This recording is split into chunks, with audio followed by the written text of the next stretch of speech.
नमस्कार. अवतीभोवतीमध्ये सगळ्यांचं स्वागत आहे.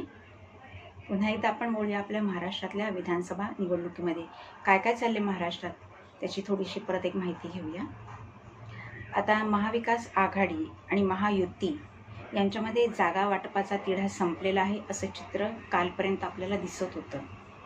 परंतु आज सकाळी काहीतरी वेगळंच चित्र आपल्याला बघायला मिळालं. महाविकास आघाडीने पहिला आपला फॉर्म्युला केला होता 105, 95 आणि 80 असा. म्हणजे 105 जागा काँग्रेस लढणार, 95 जागा शिवसेना लढणार आणि 80 जागा राष्ट्रवादी काँग्रेस शरद पवारांचा गट लढणार असं निश्चित झालं होतं. आणि त्यामुळे तो तिढा संपला असं वाटत असताना आज सकाळी पुन्हा या जागा वाटपाच्या रेशोमध्ये बदल झालेला आपल्याला दिसतो आणि 85, 85, 85 असा फॉर्म्युला आता फिक्स झालेला आहे. म्हणजेच शिवसेना जी उद्धवसाहेब ठाकरे यांची आहे ती 85 जागा लढणार, काँग्रेस 85 जागा लढणार आणि शरद पवारांचा राष्ट्रवादी काँग्रेस पक्ष हा सुद्धा 85 जागा लढणार असं ठरलं गेलं आहे.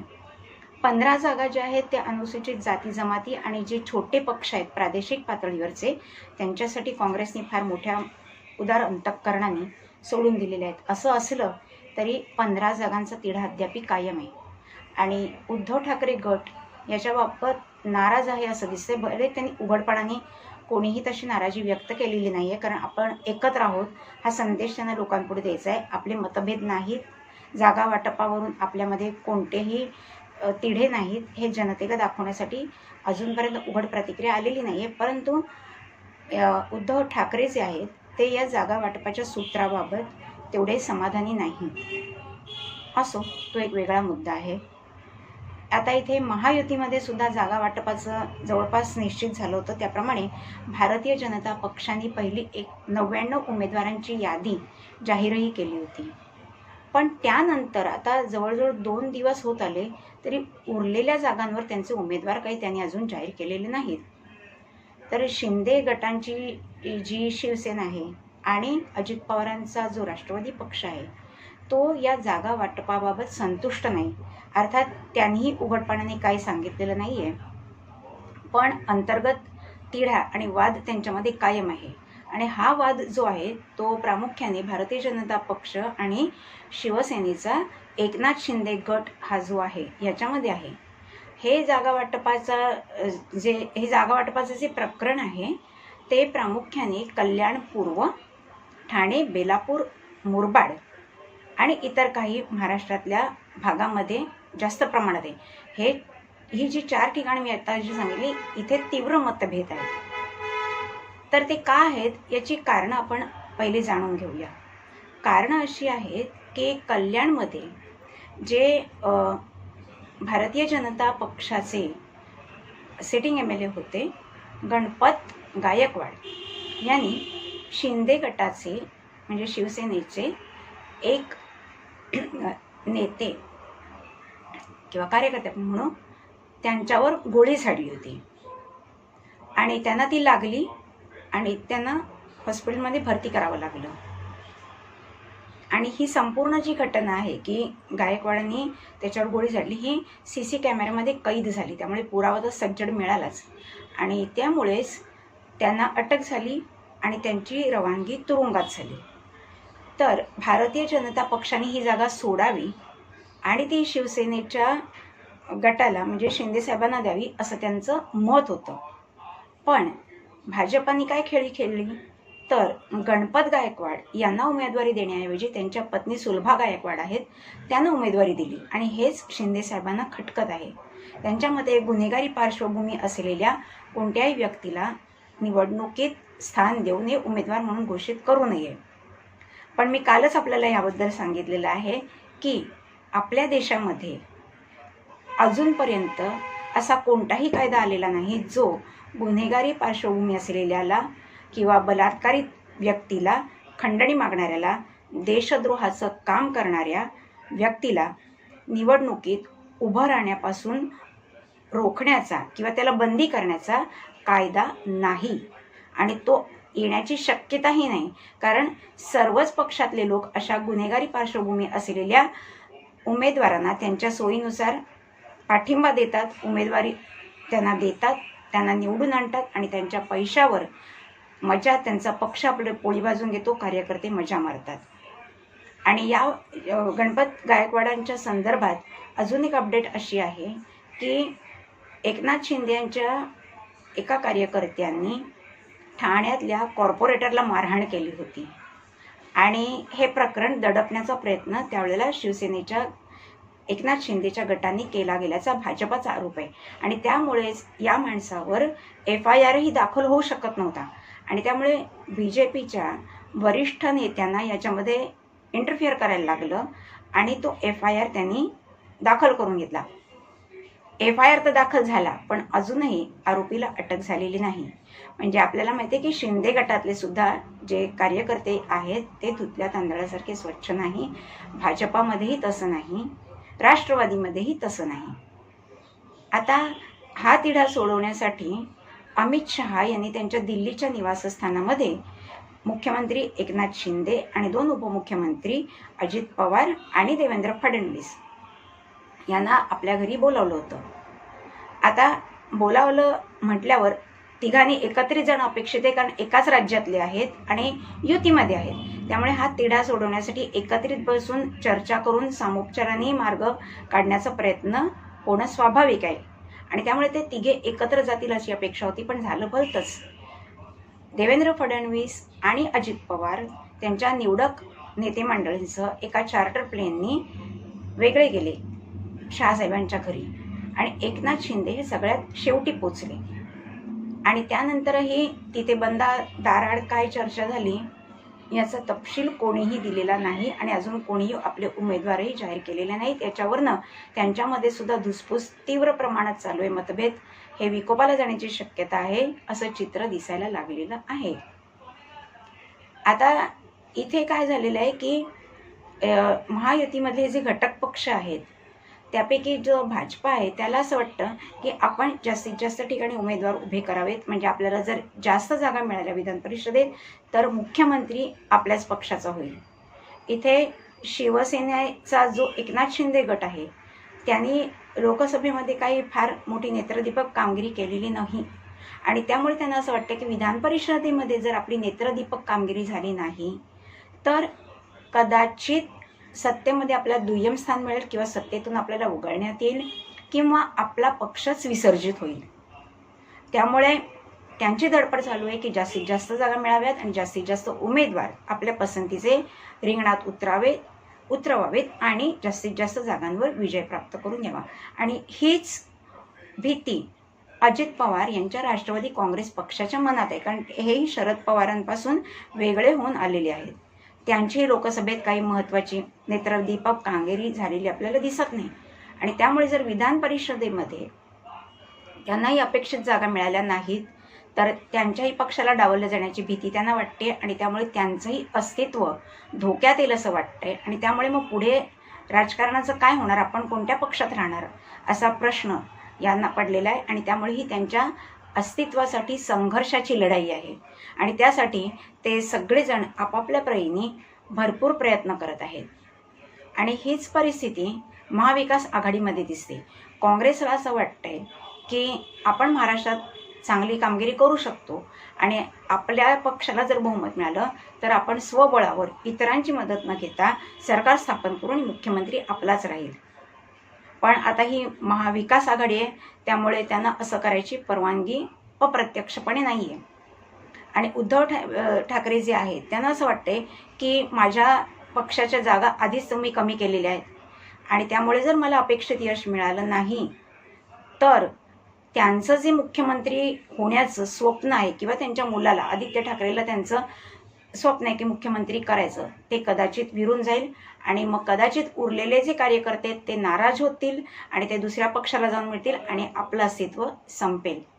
आणि अशीच भीती शरद पवार यांच्या राष्ट्रवादी काँग्रेसलाही वाटत आहे की आपलं जर आपण तिथे आपलं महत्त्व सिद्ध करू शकलं नाही, जास्तीत जास्त उमेदवार आपण निवडून आणू शकलो नाही तर आपलंही सत्तेतलं स्थान आणि महत्त्व कमी होईल आणि जे पवार साहेबांना कधीच रुचणार नाही. आणि त्यांच्या मनात सुप्त इच्छा आहे की सुप्रिया सुळे या ज्या आहेत त्यांना मुख्यमंत्री बनवायचं.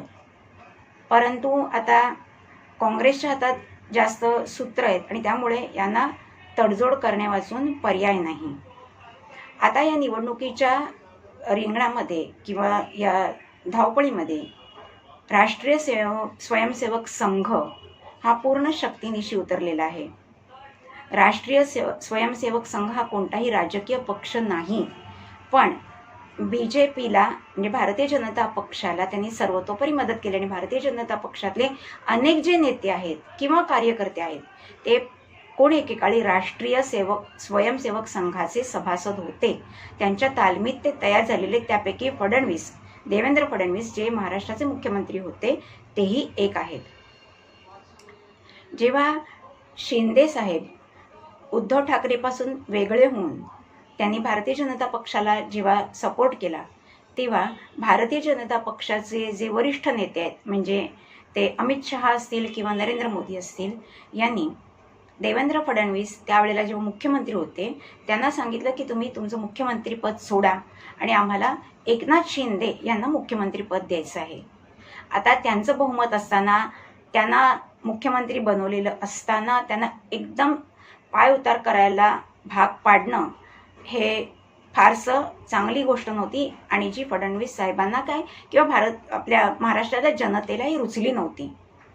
पण आणि त्यामुळे आपल्याला आठवत असेल त्यावेळेला इंटरव्ह्यूमध्ये देवेंद्र फडणवीस यांनी स्पष्ट सांगितलं होतं की मी पक्षश्रेष्ठींना असं सांगितलेलं आहे की मला उपमुख्यमंत्री पदसुद्धा नको, किंबहुना मला मंत्रिमंडळात कुठचंच पद नको, मी सत्तेपासून दूर जातो आणि महाराष्ट्रामध्ये भारतीय जनता पक्ष बळकट करण्याचं काम मी करतो, पण मला तुम्ही उपमुख्यमंत्री पद देऊ नका किंवा कुठचंच पद देऊ नका. त्यावेळेला भारतीय जनता पक्षाच्या वरिष्ठ नेतृत्वाने त्यांना असं सांगितलं की जर आत्ता तुम्ही सत्तेतून दूर गेलात तर लोकांमध्ये एक चुकीचा नॅरेटिव्ह पसरला जाईल आणि आपल्यामध्ये मतभेद आहेत आणि आता तुम्ही नाराज आहात, त्यामुळे तुम्ही भारतीय जनता पक्षासाठी काम करणार नाहीत असं चित्र निर्माण होईल आणि त्यामुळे येणाऱ्या निवडणुकीमध्ये याचा पक्षावर विपरीत परिणाम होईल, त्यामुळे तुम्हाला उपमुख्यमंत्रीपद स्वीकारलंच पाहिजे. आणि मग नाईलाजांनी त्यांनी तडजोड मान्य केली. त्यावेळेस त्यांनी असं उत्तर दिलं होतं की मी एक राष्ट्रीय स्वयंसेवक संघाचा निष्ठावान कार्यकर्ता आहे आणि आमच्या RSSची अशी शिकवण आहे की पक्षापेक्षा कोणतीही व्यक्ती महान नाही आणि देशासाठी तुम्हाला जो त्याग करायला लागेल, जे बलिदान करायला लागेल ते तुम्ही केलंच पाहिजे, तरच तुम्ही सच्चा कार्यकर्ता. आणि या शिकवणीला अनुसरून मी ही तडजोड मनाविरुद्ध काहींना मान्य केली, पण ती मान्य केल्यावर मी माझ्या कर्तव्यात कुठेही चुकलेलो नाही. मी कोणतीही गद्दारी केली नाही किंवा त्यांचा पक्ष फोडण्याचा किंवा त्यांना सत्तेतून हाकलण्याचा कुठचाही प्रयत्न केला नाही. मी प्रामाणिकपणे उरलेला माझा कार्यकाळ पूर्ण केलेला आहे.